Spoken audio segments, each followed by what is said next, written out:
Assalomu alaykum qadrli do'stlar. 24-dekabr 2024-yil Denov tumanidamiz, Obodon qishlog'ida Lesagro korxonamizni urug'chilik dala maydoni. Sizlarga Toreador karami haqida ma'lumot beramiz.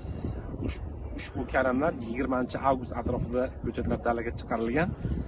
Ko'pchilik boshqa dala maydonlarda ekkanlarda, dalalarda sal hosillari maydaroqligi haqida gap bo'lgan ekan. Lekin bugun ko'rib turibmiz, oralari sal ochilgan joylarda karam boshlari me'yordan oshib kattarib ketgan joylari ham bor. 20-avgust ekilgan, 24-dekabr bugun 90 sotix maydonda ekilgan. Karamni bitta yaxshi tomoni bor ekan, yaqinlashib ko'rsangiz bo'ladi. Maydaroqlari ham ancha qattiq, zichligi bor ekan. Karamlarimiz mayda bo'lsa ham qattiq zich karam. Mana bulari maydaroq, hali bularga hali bor ekan. Kuni 100 kun atrofida mana bu karamni ko'rsagan. Ko'p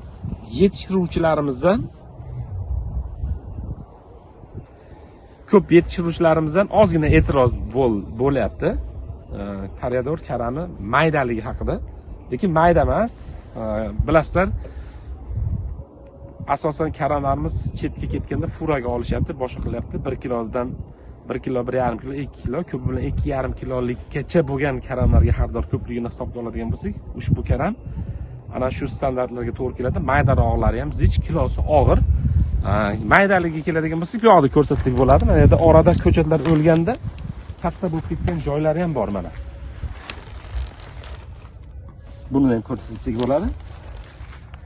Hozir qo'lga nisbat olganda mana shunaqa, endi bu maydaga yetmaydi.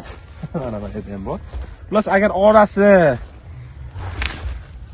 orasi siyrak bo'ladigan bo'lsa, kattarib ham ketar ekan. Orasi bu yoqda ko'rsatsak, mana orada ko'chatlar o'lmagan holatda 70 lik agat oshirgan, orasi ko'chat bilan ko'chatning orasi 30-33 sm, 1 metrga 3 tadan ekilgan. Xullas, nima demoqchimiz? Toreador karami hozirgi kunda -7 gradus sovuq bo'ldi. Balkim dalalarda -8 gacha bo'lgan bo'lishi mumkin, lekin 6-7 gradus sovuqda aniq ko'rdi bu karamlar. Shunga barglari unaqa qattiq stress olgan yo'q. Yaxshi hozirgi holati. Hali sotilgandan keyin bu karam haqida to'liqroq ma'lumot beramiz. Bugun 24-dekabr holatida mana shu ma'lumotlarni aytmoqchimiz. Sal maydaroq ekan, gabariti. Shuning uchun 60 lik agat qilib eksa ham bo'ladi. O'sha 1 metrga 3 tamizni 60 lik agat qilib eksak, orasini sal yaqinlashtirsak, mana bu ko'rsatgan karamiz sal besonaqayroq bo'lib tuyuladi. Unaqa kattarib ketmas ekan. Endi yanvar oyiga o'tgandan keyin uzilish holatlarini, narxlari qanchadan sotilganligi haqida keyingi dasturlarimizda sizlarga ma'lumot beramiz. Bugun 24-dekabr holati bo'yicha mana shunaqa ko'rinishga ega.